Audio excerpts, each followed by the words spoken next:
for the establishment of Israel, and which was rejected by the Arab community, was succeeded almost immediately by violence. And it's funny because they say it's funny, is that then that says that the pen is mightier than the sword. Right. They can write things into law that without using a sword that'll bring forth death. More than a sword could actually do. That's what they did, and like you said, war immediately followed, right? It says Palestine had been governed by Great Britain since 1922. Since that 94. time, the small hat immigration to the region had increased, and tensions between Arabs and small hats had grown. In April 1947, exhausted by World War II and increasingly intent upon withdrawing from the Middle East region, Britain referred the issue of Palestine to the UN. To investigate a suitable course of action, the UN formed the UN Special Committee on Palestine, UNSCOP, an inquiry committee made up of members from 11 countries. Ultimately, UNSCOP delivered two proposals, that of the majority, which recommended two separate states joined economically, and that of the minority, which supported the formation of a single binational state made up of autonomous small hats and Palestinian areas. The small hat community approved of the first of these proposals, while the Arabs opposed them both. A counter proposal including a provision. Who was that? The president of Egypt back in what was that? Gamal Abdel Nasser. Yeah. I can't think of what year that was, but it was back around that time. It was the 1950s. Right. He's like, how did? Now some say that this is a false. When we fact check it, of course, but the sentiment of it is true. It'll never be peace in that land because the Jews left black and came back. I think he said white. Yep. So basically, an imposter got in there, and as the brothers reading, their own people helped them get in there. Okay. Probably with promises that we're gonna look out for y'all, and they've been doing that. Not on the right level. Remember Henry made that statement that it will, they have the Lord, they have the jewels. God's jewelry. Yep. God's jewelry. Yep. He said with this statement, I will start World War III. Yep. So a lot of these people that they try to silence, they got a lot of truth. They tell a lot of truth. They say truthful things, even though they may be wicked, they may be heathen, but they bring out truth. Right. It says, including a provision that only those small hats who had arrived before the Balfour Declaration and their descendants would be citizens of the state did not win the small hat favor. So yeah, just to bring more history into it. So now you see the prophecy is right on point. They did part the Lord's land. The Most High is undefeated when speaking the truth. You had the Balfour. You can bring it out. And then somebody can get was that Luke 21 where the Lord said that Jerusalem would be trodden down to the Gentiles. This is the Balfour Declaration. The Balfour Declaration was a public statement issued by British government in 1917 during the First World War, announcing its support for the establishment of a national home for the Jewish people in Palestine, then an Ottoman region with a small minority Jewish population. The declaration was contained in a letter dated 2 November 1917 from the United Kingdom's Foreign Secretary Arthur Balfour to Lord Rothschild. See? Yeah. Back to them elite families again. They told you. Yeah. We're the reason why ultimately we got that state. A leader of the British Jewish community for transmission to the Zionist Federation of Great Britain and Ireland. The text of the declaration was published in the press 9 November 1917. You want me to read the letter, or want me to read the letter? As much as the brother wants, I just want to bring credence to we bringing up the Balfour Declaration. What these devils try to do, they try to offset prophecy by putting themselves in the land and you know basically making the people feel like, okay, they're the people. Yeah, that has you know, been this is going to fulfilled. solidify that, okay, they're the people, they're in the land, and we know that's all. It's part of It's not prophecy for those people to deliver themselves in the land by any letter or any kind of decree.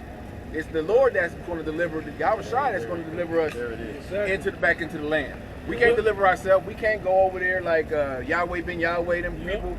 We can't, you know, because it's defiled, you know. The Lord is going to deliver us. Like it. What do you got? No. I don't want to interrupt you, but just to also say, Yahweh Shai should be on the earth, and righteousness should be reigning in the earth. But these people are connected to the worst strings, and there's been wars since they got in. And there's a stat that says there's never been peace since they got in that land. Like as that quote said, when you go to the history, there's been a war on earth since. When the real Israelites get in that land, there will be no more war on the planet after World War III. And you go to the history further back, the land of Israel has always been coveted by the heathens. Yep. Even go back to when the Vatican set up Muhammad to go fight for the land, and they end up, you know, having, you know, fighting and end up fighting each other, and then they made an agreement. But the Vatican wanted the land, and then those Ishmaelites, they wanted the land. So it's always, that land has always been coveted by the heathens. And so that they, and what yeah. that was the other part that I was gonna say about the small hats wandering coming out the caves, because we were scattered. So they used the Bible to say, oh, they were wandering and scattered like we were. You know, so like the real Israelites were supposed to have been. So now they're wandering back into their land, but that's not exactly how it happened. They don't expect you to go and actually read and break down the scriptures. That's why they had to get control of the church first. Now that they had control of the church, they controlled how much you got to read out of the Bible.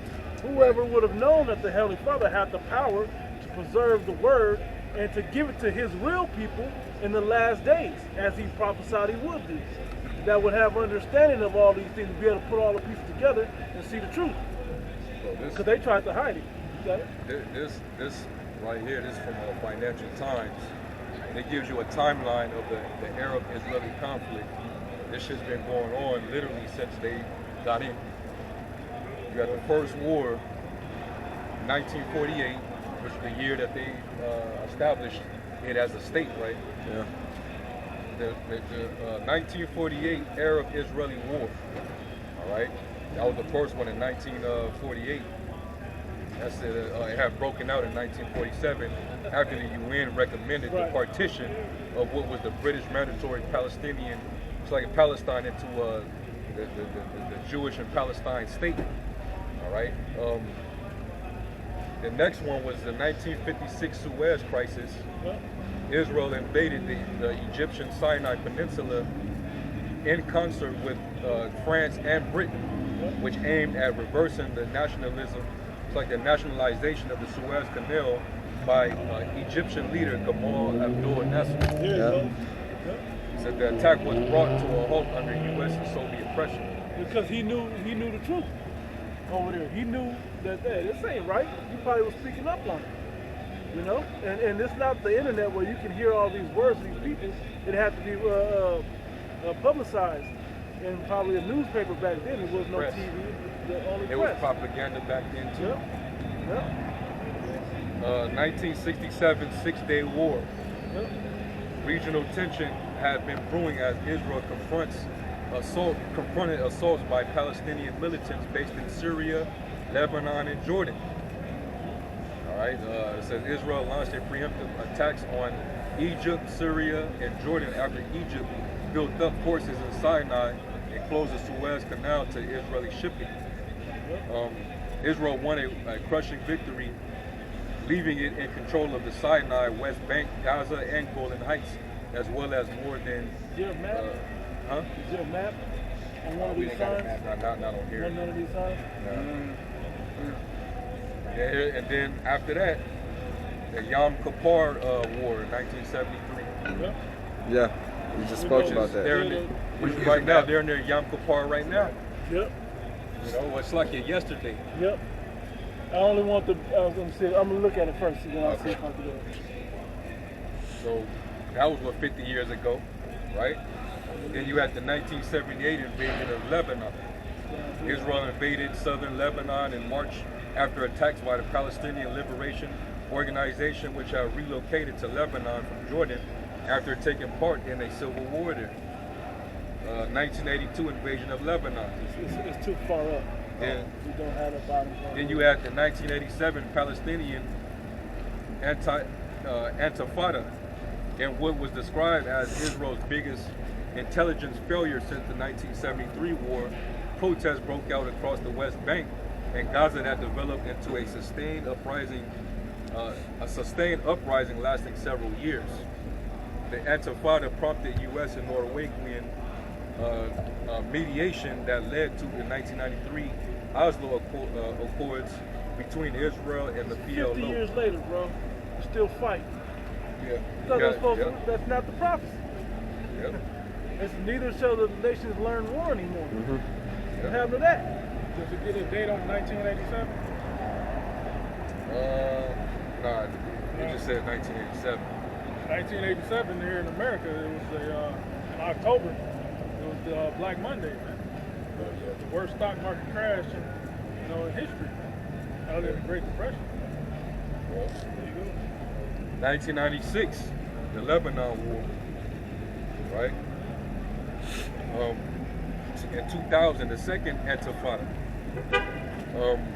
2005, you had Gaza withdrawal and Palestinian civil war. Israel withdrew from Gaza in 2005. Hamas won elections a year later that sparked a civil war in Gaza between the Islamists and the losing Fatah party that ended in 2007 with Hamas taking over the coastal strip. Israel and Egypt imposed border restrictions in response that Israel intensified when Hamas kidnapped an Israeli soldier. It's been going on, man, for a while. 2006 Lebanon War. 2008 Gaza War. Tension between Hamas and Israel built up with sporadic rocket fire that finally led to an Israeli air and ground assault on Gaza dubbed Operation Castle. Hamas fired hundreds of rockets into Israel. The 3-week war killed more than 1,000 Palestinians and only 13 Israelis. Of course, Exactly. of course. But who's financing both sides of these wars? Yeah. Small hats. Yeah. Elite. The bankers. Yeah. And they're gaining sympathy at the same time. Right. Right.